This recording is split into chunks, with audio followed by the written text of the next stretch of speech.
உங்கள் தந்திவன் தொலைக்காட்சியில் சின்ன திரையின் சிங்கப் பெண்கள் மாலை 7 முதல் 8 மணி வரை காணத் தவறாதீர்கள்.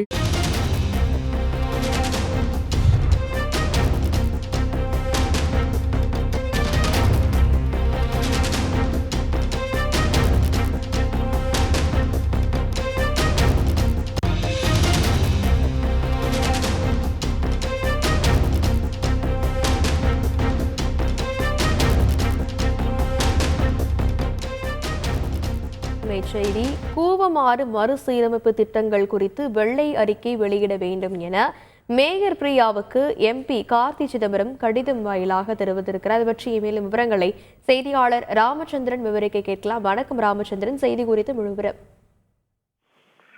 வணக்கம்.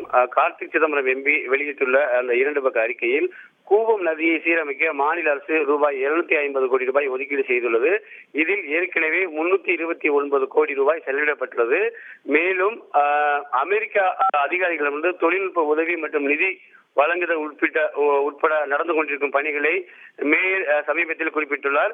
இது தொடர்பாக முயற்சிகள் குறித்து தெளிவான விளக்கம் இல்லாமல் உள்ளது.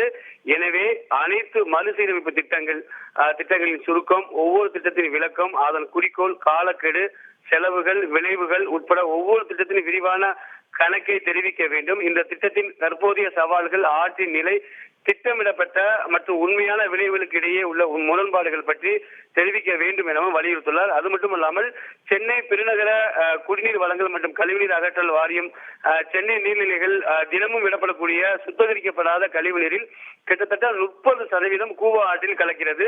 சுத்திகரிக்கப்படாத கழிவுநீரில் 60% பக்கிங்ஹாம் கால்வாயில் பாய்கிறது. மீதி அடையாறு ஆற்றுக்கு செல்கிறது. பக்கிங்ஹாம் கால்வாய் கடற்கரைக்கு இணையாக செல்லக்கூடிய ஒரு பெரிய கால்வாய். சென்னை நகரின் நீர்வாழ் சூழலை வடிவமைப்பதில் குறிப்பிடத்தக்க பங்கு வகிக்கிறது. இருப்பினும் இந்த ஏரிகள், ஆறுகள், திடக்கழிவு மற்றும் கழிவு நீரை திறந்து விடுவதன் மூலம் துஷ்பிரயோகம் செய்யப்படுகிறது. எனவே அடையாறு சிற்றோடையின் சுற்றுச்சூழல், அடையாறு சிற்றோடை முகத்துவாரம் மற்றும் சுற்றுச்சூழல் மறுசீரமைப்பு, ஒருங்கிணைந்த கூவம் நதி மற்றும் சுற்றுச்சூழல் மறுசீரமைப்பு திட்டம் ஆகியவற்றின் தற்போதைய நிலையை தெரிவிக்க வேண்டும் எனவும் அந்த கடிதத்தின் வாயிலாக மேயருக்கு கார்த்தி சிதம்பரம் எம்பி வலியுறுத்தியுள்ளார். விரிவான விவரங்களுக்கு நன்றி ராமச்சந்திரன். உங்கள் தந்திவன் தொலைக்காட்சியில் சின்ன திரையின் சிங்கப் பெண்கள் மாலை 7 முதல் 8 மணி வரை காணத் தவறாதீர்கள்.